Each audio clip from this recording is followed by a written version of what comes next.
Hello everyone, welcome back to my channel. I hope आप सभी बहुत अच्छे होंगे। तो चलिए बिना टाइम वेस्ट किए बढ़ते हैं आज के टॉपिक की तरफ। आज हम लोग न्यूमेरिकल देखने वाले हैं सॉल्यूशंस चैप्टर का। तो क्वेश्चन है हमारा यहाँ पर, a solution of HNO3 is 5%। Weight by weight दिया हुआ है। Find the mass of HNO3 present in 100 ml of solution. अब यहाँ पर मास निकालना है हमें HNO3 का, और यहाँ पर आपको हिंट क्या दे रखा है, डेंसिटी दी हुई है। Density of solution is equal to 1.4 gram per ml। अब आप इसको कैसे सॉल्व करेंगे? अब यहाँ पर देखिए आपका वेट बाय वेट परसेंटेज कितना दिया हुआ है, 5%। हमें मास कैलकुलेट करना है HNO3 का, ठीक है। तो सबसे पहले कैसे कैलकुलेट करेंगे? वेट बाय वेट का फॉर्मूला क्या हो जाता है हमारा, mass of solute upon mass of solution multiplied by 100, ठीक है। अब यहाँ देखिए वेट बाय वेट परसेंटेज कितना है, 5%। मास ऑफ सॉल्यूट आपको कैलकुलेट करना है, पता नहीं हमें, तो इसे हमने x मान लिया। देन मास ऑफ सॉल्यूशन, तो यहाँ देखिए HNO3 present in 100 ml of solution. यहाँ पर वॉल्यूम दिया हुआ है, लेकिन यहाँ पर आप मास को कैसे कैलकुलेट करेंगे? तो देखिए यहाँ डेंसिटी दे रखी है, ठीक है। डेंसिटी दी हुई है तो आप मास कैलकुलेट कर सकते हैं। मास इज इक्वल टू क्या हो जाएगा, डेंसिटी यानी कि रो इंटू वॉल्यूम। अब यहाँ देखिए कितना है ये, 1.4 gram per ml into volume कितना है, 100 ml, ठीक है। कितना हो गया ये आपका, 140 ग्राम। तो यहाँ पर आपने मास कैलकुलेट कर लिया, इसकी वैल्यू को आप यहाँ पे रख देंगे, मास ऑफ सॉल्यूशन यानी 140 ग्राम। क्लियर है? Then multiplied by 100 into 100। Solve कर लेते हैं इसको। कितना हो जाएगा ये आपका,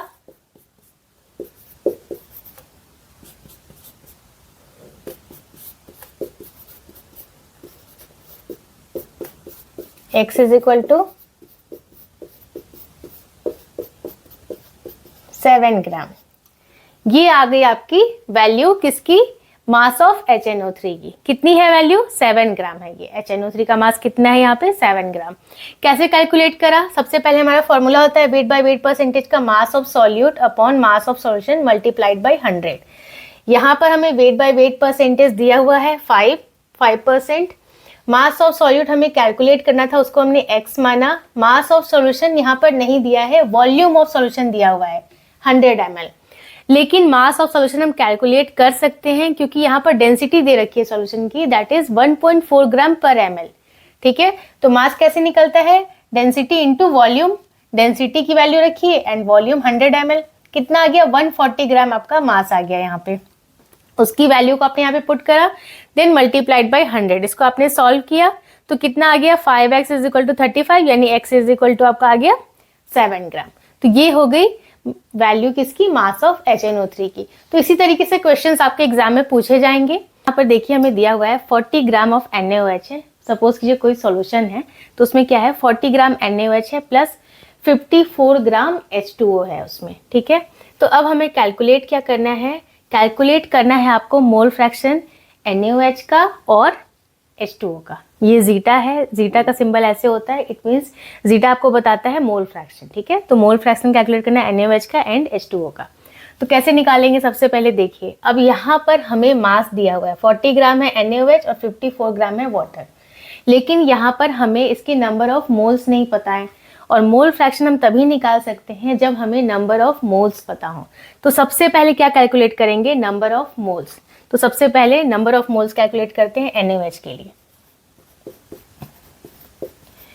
NaOH के लिए नंबर ऑफ मोल्स कैलकुलेट कर रहे हैं तो फॉर्मूला क्या होता है, जो भी आपका मास दिया हुआ है वो given mass upon molecular mass. यहाँ पर डायरेक्ट आप मास भी लिख सकते हैं, ठीक है। मास जो दिया हुआ है उसी को आप यहाँ पर मेंशन करने वाले हैं। तो क्या हो जाएगा, मास यहाँ पर कितना दिया है 40 ग्राम upon molecular mass. Molecular mass कितना हो जाएगा NaOH का, तो यहाँ पर देखिए NaOH का मॉलिक्यूलर मास कितना होगा, सोडियम का एटॉमिक वेट कितना होगा 23 प्लस ऑक्सीजन का 16 प्लस हाइड्रोजन का 1, कितना हो गया ये टोटल 40, तो 40 अपॉन 40 कितना आ गया? नंबर ऑफ मोल्स 1 मोल, ये क्या आ गया आपका? मोल आया है, ठीक है, 1 मोल।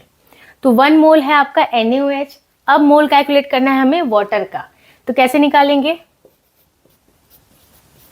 सेम फॉर्मूला रहेगा, मास अपॉन मॉलिक्यूलर मास। मास कितना दिया है वाटर का? 54 ग्राम, अपॉन मॉलिक्यूलर मास कितना होगा वाटर का? H2O है, यानी 2 × 1 + 16 कितना हो गया? ये 18। डिवाइड कर लेते हैं 3, तो 3 मोल आपका किसका आ गया? वाटर का। अब हम निकाल सकते हैं यहाँ पर zeta of NaOH and zeta of H2O। कैसे निकालेंगे? अब देखिए यहाँ पे कैलकुलेट करते हैं, zeta NaOH is equal two moles of NaOH कितना है? 1 upon total number of moles, यानी कि NaOH के भी मोल्स और प्लस H2O के भी, तो कितना हो गया? 1 + 3 यानी 4। ये आ गया 1/4। H2O का निकाल लेते हैं, नंबर ऑफ मोल्स कितने हैं? 3 upon total number of moles कितने हैं? 4, यानी ये कितना हो गया आपका? 1/4 यानी 0.25, और ये क्या हो गया आपका? 0.75। अब यहाँ पर आप एक चीज देखिए, अगर आपने zeta of NaOH plus zeta H2O इन दोनों को ऐड किया तो 1 मिलना चाहिए हमें, तो क्या हमें 1 मिल रहा? जीटा ऑफ NaOH की वैल्यू कितनी आई है? 0.25 प्लस जीटा H2O की वैल्यू कितनी आई है? 0.75 इज इक्वल टू 1। ऐसा क्यों हो रहा? क्योंकि आप सपोज कीजिए, अगर आपको कोई एक ब्रेड का स्लाइस दिया जाता है, उसको आपने 2 लोगों में डिवाइड किया, ठीक है, उस स्लाइस को जब आप वापस से उनसे लेके जोड़ते हो तो कितना ब्रेड बनेगा? हाफ बनेगा या 1 या 1.5? 1 ही बनेगा। या फिर उसको 3 पार्ट में डिवाइड किया या 4 पार्ट में डिवाइड किया, देन आपने उसको वापस से कंबाइन करा तो वो 1 ही बनेगा, ठीक है। तो वही लॉजिक है यहाँ पर भी, 0.25 प्लस 0.75, यहाँ पर ये 1 आ रहा है। इट मीन्स अगर आपको इसकी वैल्यू पता है जीटा ऑफ NaOH, तो आप इसकी वैल्यू भी इजिली कैलकुलेट कर सकते हैं, ये बिना कैलकुलेट किए। कैसे कर सकते हैं? जीटा ऑफ H2O अगर आपको निकालना है तो आपको पता है जीटा ऑफ NaOH की जो भी वैल्यू होगी उसको अगर हम 1 में से माइनस कर देंगे तो किसकी वैल्यू आ जाएगी? जीटा H2O की। जीटा ऑफ H2O कितना हो जाएगा? 1 माइनस जीटा NaOH कितना हो जाएगा? 1 माइनस NaOH का कितना है? 0.25 कितना आ गया? 0.75। यही वैल्यू थी ना जीटा H2O की।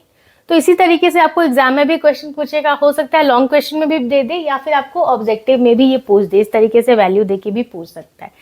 तो आपको इसी तरीके से सॉल्व करना है। यहाँ a solution has 46% weight by weight ethyl alcohol in water. तो यहाँ पर वेट बाय वेट परसेंटेज आपको दिया हुआ है। फाइंड करना है आपको मोल fraction of ethyl alcohol and water both, दोनों का आपको मोल फ्रैक्शन निकालना है। तो मोल फ्रैक्शन हम कैसे निकालते हैं? सपोज कीजिए ए के लिए निकालना है तो कैसे निकलेगा? Number of moles of A upon total number of moles.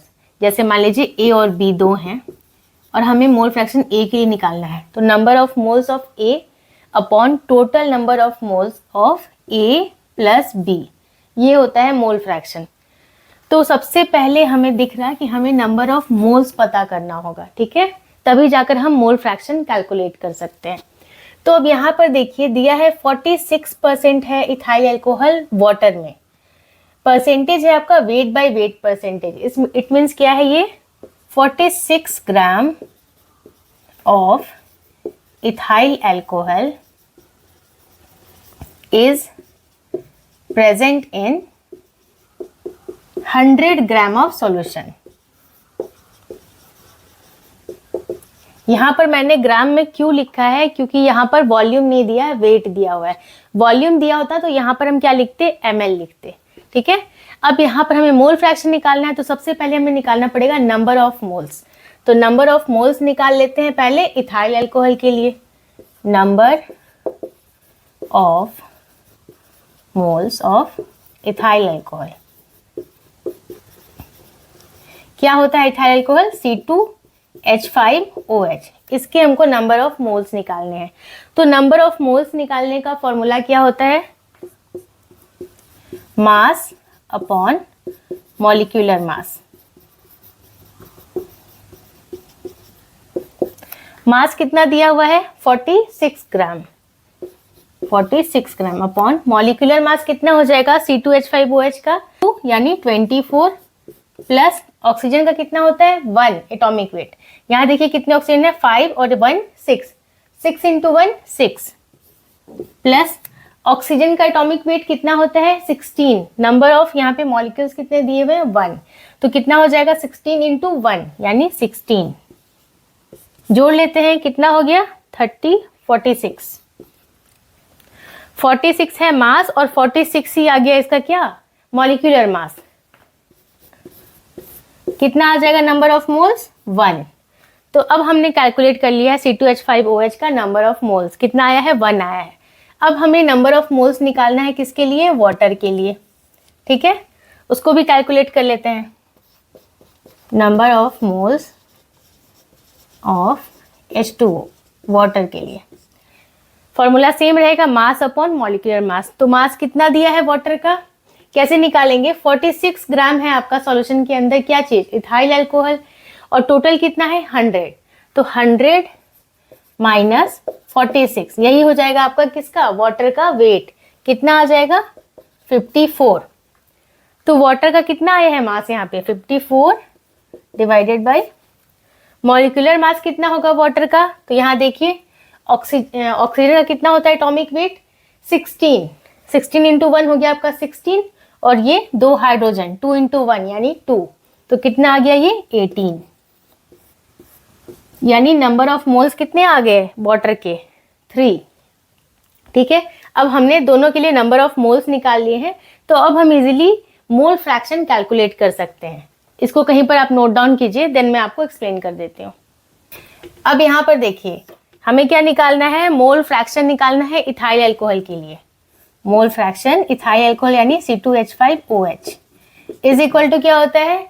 Number of moles of C2H5OH upon total number of moles. ठीक है, तो नंबर ऑफ मोल्स यहाँ पर कितने हो जाएंगे C2H5OH के लिए? कितना निकाला था हमने? 1 by total number of moles यानी 1 प्लस 3 हो गया आपका 4। कितना हो जाएगा ये? 0.25। तो ये आ गया आपका किसके लिए मोल फ्रैक्शन? इथाइल अल्कोहल के लिए। वाटर के लिए कितना हो जाएगा? तो यहाँ देखिए number of moles of water कितना है? 3 divided by total number of moles. कितना है टोटल नंबर ऑफ मोल्स? 4। कितना आ गया ये? 0.75। एक और तरीका आपको मैंने बताया था कि अगर हमने इसका मोल फ्रैक्शन निकाल लिया है तो हम इसका इजीली कैलकुलेट कर सकते हैं। कैसे? 1 में से माइनस करके। जैसे यहाँ हमने कैलकुलेट कर लिया था मोल फ्रैक्शन C2H5OH का, आया था कितना? 0.25। अगर हम इसके लिए इसको कैलकुलेट ना करके डायरेक्टली ऐसे लिख देते, mole fraction of H2 is equal to 1 minus mole fraction of C2H5OH। कितना है? 0.25। तो क्या आ जाता आपका? 0.75। ये दोनों आप कैसे भी कैलकुलेट करके निकाल सकते हैं। तो ये सॉल्व हो गया। आपने पार्ट पार्ट में अगर इसको सॉल्व किया तो आप इजीली इसको सॉल्व कर सकते हैं। पहले आपने देखा कि यहाँ 46% वेट बाय वेट परसेंटेज दिया हुआ है इथाइल अल्कोहल का वाटर में। हमें निकालना था मोल फ्रैक्शन इथाइल अल्कोहल और वाटर दोनों का। तो आपने देखा 46 gram of ethyl alcohol is present in 100 gram of solution. अब सबसे पहले हमें मोल फ्रैक्शन निकालने के लिए पता होना चाहिए नंबर ऑफ मोल्स। तो वो आपने कैलकुलेट करा। नंबर ऑफ मोल्स का फॉर्मूला क्या होता है? Mass upon molecular mass. C2H5OH के लिए जब आपने निकाला तो मास कितना दिया हुआ था? 46 gram divided by molecular mass. Molecular mass आपने कैलकुलेट कर लिया, कितना है? 46। तो नंबर ऑफ मोल्स आ गया इसके लिए 1। नंबर ऑफ मोल्स आपने H2O के लिए निकाला वाटर के लिए, तो यहाँ पर मास कितना था? 54। कैसे निकाला हमने? 46 ग्राम तो इथाइल अल्कोहल था, मतलब सॉल्यूट था सॉल्यूशन के अंदर। सॉल्यूशन कितने ग्राम था? 100 ग्राम। तो 100 माइनस 46 इज इक्वल टू 54। तो ये हो गया 54 डिवाइडेड बाय 18। 18 कहाँ से आया था? मॉलिक्यूलर मास हमने कैलकुलेट किया था वाटर का, क्योंकि जो आपका हाइड्रोजन होता है इसका एटॉमिक वेट कितना होता है? 1 1 इंटू 2, 2 हो गया, प्लस ऑक्सीजन का एटॉमिक वेट होता है 16, यहाँ पर नंबर ऑफ एटम्स कितने दिए हैं 1, तो 1 इंटू 16, 16 हो गया, 16 प्लस 2 इज इक्वल टू 18, तो ये 18 यहाँ से आया था, ठीक है। तो ये आपका आ गया नंबर ऑफ मोल्स 3।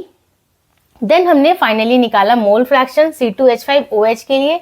कैसे निकाला? Number of moles of C2H5OH कितना है 1 divided by total number of moles, यानी C2H5OH का भी number of moles plus C2 plus आपका वाटर का भी मोल्स, तो कितना हो गया 1 + 3 इज इक्वल टू 4।